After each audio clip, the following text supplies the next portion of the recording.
Face à la suprématie du dollar, les BRICS souhaitent une alternative et ils le font savoir haut et fort ces derniers mois, déterminés dans leur mission contre-hégémonique à bousculer l'architecture monétaire mondiale basée sur les ruines des accords de Bretton Woods. Les BRICS mettent déjà en œuvre des systèmes de règlement à l'international en monnaie nationale ou locale et promettent alors pour très bientôt leur monnaie commune.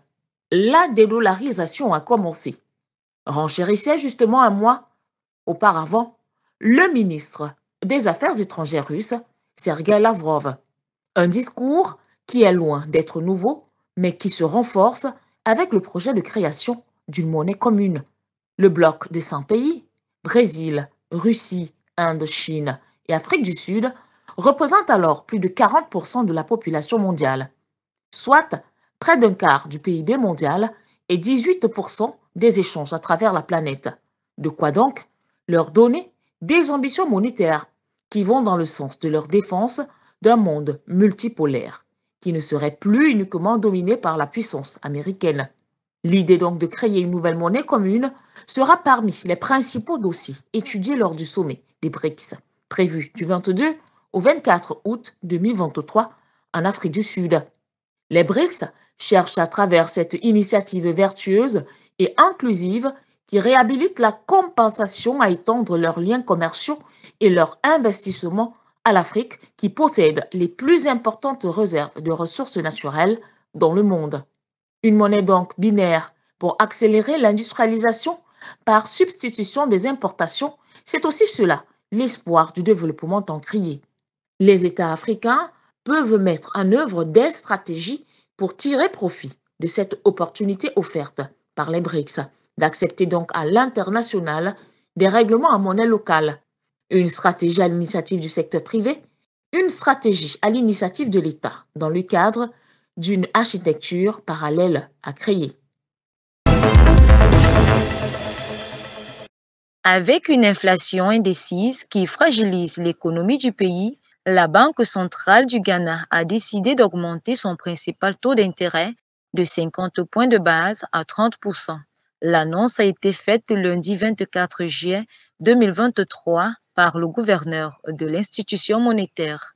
L'objectif de cette mesure vise à maintenir la tendance à la baisse du taux d'accroissement du niveau moyen des prix constatés il y a quelque temps dans le pays.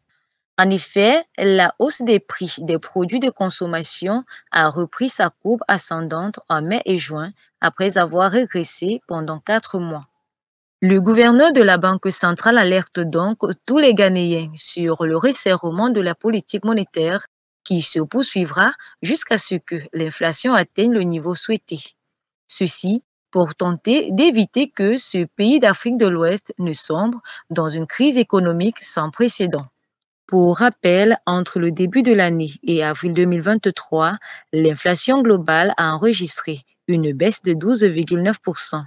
L'inflation non alimentaire a baissé de 14,5%, tandis que l'inflation alimentaire a également baissé de 11,1%, avait communiqué la Banque centrale ghanéenne dans une note d'information. Après avoir obtenu un programme d'aide de 3 milliards de dollars du Fonds monétaire international, Accra se propose aussi d'adopter une politique fiscale qui s'impose pour faire face à la situation. Zéro tension au sein des troupes.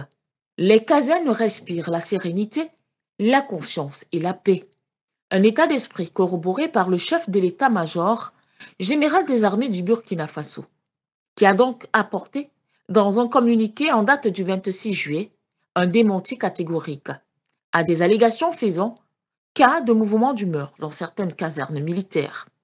De fausses informations faisant état des mouvements d'humeur dans certaines casernes militaires ont donc circulé pendant quelques heures sur les réseaux sociaux. Des allégations dont l'intention manifeste est de manipuler l'opinion publique.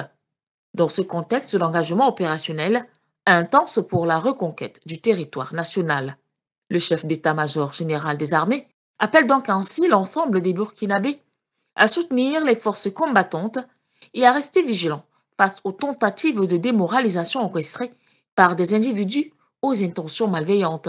Il félicite par la même occasion l'ensemble des forces combattantes pour les multiples efforts déployés dans le cadre de la reconquête du territoire national. Leur dévouement et leur engagement dans cette mission essentielle sont donc très importantes pour assurer la sécurité et la stabilité du pays. Notons que ces rumeurs couraient à Ouagadougou au moment où au Niger voisin, la situation était alors confuse. Mohamed Bazoum, ancien chef d'État, et son ministre de l'Intérieur étaient retenus à la présidence par des éléments de la garde présidentielle. Notons que les mouvements d'humeur dans les casernes militaires en Afrique illustrent très souvent la fragilité de certains gouvernements face aux violences djihadistes qui s'accroissent, surtout dans des pays du Sahel. Y a-t-il un brin de sincérité dans l'action humanitaire du président ivoirien à l'endroit du peuple burkinabé? La question mérite d'être posée au regard des malentendus existants dans la sous-région Ouest Afrique. Il n'est de secret pour personne la position ivoirienne quant aux sanctions de la CEDEAO et de l'Union africaine vis-à-vis du Burkina Faso et de deux autres pays, frères et voisins. Monsieur Ouattara, qui est donc jusqu'ici vu d'un mauvais œil dans cette affaire du Sahel, veut donc se dévêtir du costume du traître, à lui coller donc par plusieurs observateurs avertis. Face à la forte augmentation du nombre de déplacés, qui fut donc les violences au Burkina Faso, le Conseil national de sécurité ivoirien a donc décidé d'organiser leur accueil, pour l'instant à titre provisoire. Deux centres d'accueil pour les ressortissants, fuyant ainsi l'insécurité dans leur pays, viennent alors d'être inaugurés dans deux localités du nord de la Côte d'Ivoire, à la frontière avec le Burkina Faso. Et donc, le 24 juillet, sur le site de Notadouo, dans le département de Bouna, nord-est de ce pays d'Afrique de l'Ouest, où ont donc été construites 1500 maisons. Un premier groupe de 200 personnes, issues justement de 51 familles, a donc été accueilli, selon effectivement le communiqué du Haut Commissariat des Nations Unies pour les réfugiés. Quelques jours avant, c'est le site de Niornigué, près donc de la ville d'Ouangolo-Dougou, c'est au nord de la Côte d'Ivoire, à une quinzaine de kilomètres de la frontière burkinabé, qui avait également accueilli ses premiers occupants, un groupe de 191 réfugiés. Sur ce site, ce sont alors au total 1100 maisons qui ont été bâties pour quelques 7500 réfugiés burkinabés. Selon toujours le HCR, plus de 31 000 ressortissants burkinabés ont donc franchi la frontière ivoirienne et vivent dans les départements d'Ouangolo-Dougou, d'Oropo et Téhini, en raison bien sûr des attaques terroristes récurrentes au Burkina Faso ces dernières semaines. Ce sont des informations qui nous viennent du Haut Commissariat des Nations Unies pour les réfugiés. Il faut rappeler justement que le Conseil national de sécurité, présidé donc par le président Alassane Dramane Ouattara, le 12 avril, annonçait déjà aménager deux sites de transit pour accueillir les quelques 18 000 réfugiés du Burkina Faso, fuyant ainsi les violences djihadistes qui frappent le nord du pays. À dire qu'il était prévisible.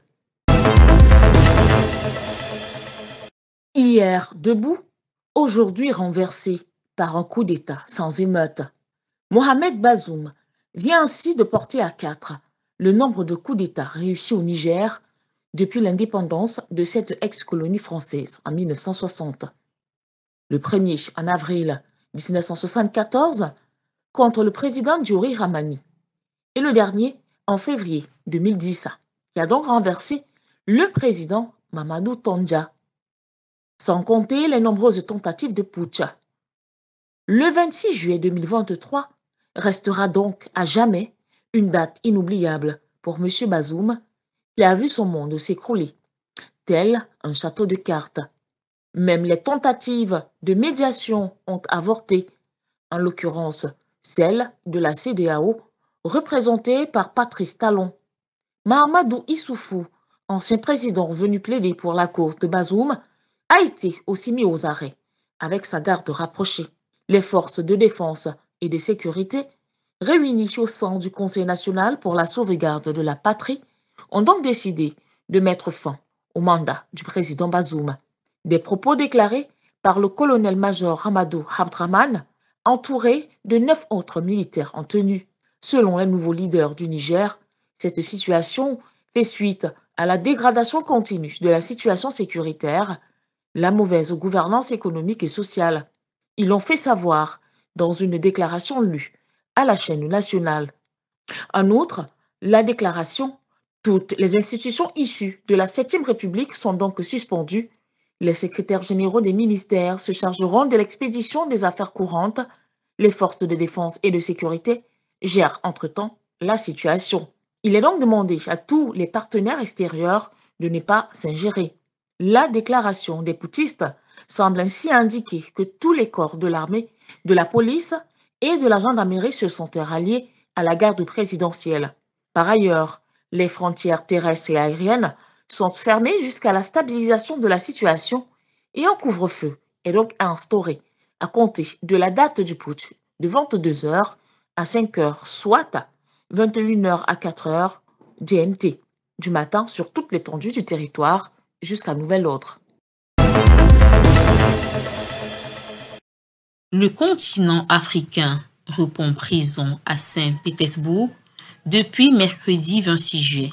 Ils sont plusieurs chefs d'État qui ont déposé leurs valises dans la ville hôte du 2e sommet Russe-Afrique. Le chef de la diplomatie de la République démocratique du Congo, Jean-Claude Ngakoso, son homologue éthiopien, Demeke Mekonnen Hassen, et le président de la Guinée-Bissau, Umaru Sissoko Embalo, étaient les premiers à être reçus par le chef du Kremlin.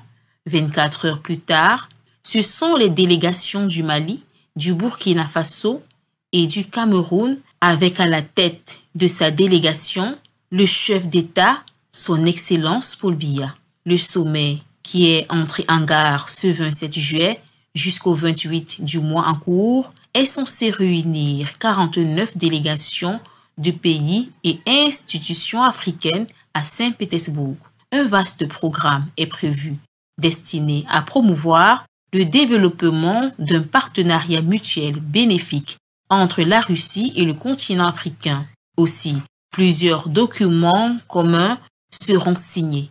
D'ailleurs, les représentants de 9 pays africains et universités minières de Saint-Pétersbourg ont signé un accord qui permettra la création du consortium éducatif pour la formation de spécialistes dans le domaine minier, selon le service de presse de l'établissement.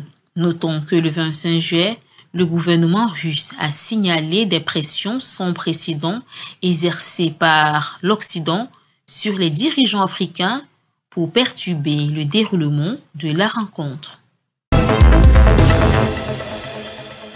Joe Biden et la Maison-Blanche seraient hantés par des esprits démoniaques d'origine malienne. Depuis quelques jours, il n'a que le nom Mali à l'esprit et dans sa tête. Entre les gels des avoirs aux États-Unis de 3 responsables militaires maliens et l'interdiction d'effectuer des transactions avec des personnes ou entreprises américaines, Mr. Joe a donc réussi l'exploit de mentir la communauté internationale sur la nationalité du colonel Sadio Camara, ministre de la Défense malienne. Une ironie, sans pareille, que les observateurs de la politique malienne ont relevé dans une liste de sanctions américaines, publiée alors le 24 juillet. La mention « citoyen français » à côté du nom de Sadio Camara. Et pourtant, le colonel, devenu donc ministre de la Défense du gouvernement de transition au Mali, après la cession des militaires maliens au sommet de l'État en 2021, est considéré comme le bras armé de Moscou au Mali. Dans ce communiqué, daté du lundi 24 juillet, Washington indique donc avoir des preuves que Sadio Camara, ainsi que 2 autres personnes, notamment le colonel Halou Bouadjara et le lieutenant-colonel Adama Bagayoko, 2 responsables dans l'armée de l'air, ont contribué aux activités malveillantes du groupe Wagner au Mali. Au ministre de la Défense, il est notamment reproché d'avoir facilité le déploiement et l'expansion des activités au Mali de la société paramilitaire d'Evgeny Prigojine, considéré comme un bras armé irrégulier du Kremlin. Des accusations factices, fruits de la tourmente qui dicte sa loi à Washington, qui, dans l'incapacité de mettre donc Bamako à sa solde, fait la part belle aux mensonges à ciel ouvert et profite donc, dans une lâcheté sans vergogne, d'annoncer des sanctions économiques visant donc 3 militaires maliens. Le seul péché du gouvernement de transition malien est entre autres le fait d'avoir critiqué la présence militaire française, poussant ainsi Paris à mettre fin avec précipitation au mandat de l'opération Barkhane. Le 27 juillet est la date du 70e anniversaire de la signature de l'amnistie de la guerre de Corée, célébré donc comme jour de la victoire en Corée du Nord, une date qui pourrait donc sceller une autre grande nouvelle, une triple entente entre la Russie, la Chine, la Corée du Nord, ces trois pays donc nucléaires qui ont un point commun, les États-Unis, qui leur posent problème. Washington n'a de cesse de critiquer, condamner, menacer ces pays nucléaires qui jusqu'ici jouent la carte de l'apaisement pour donc éviter une troisième guerre mondiale. Visiblement, Joe Biden n'en a rien à foutre.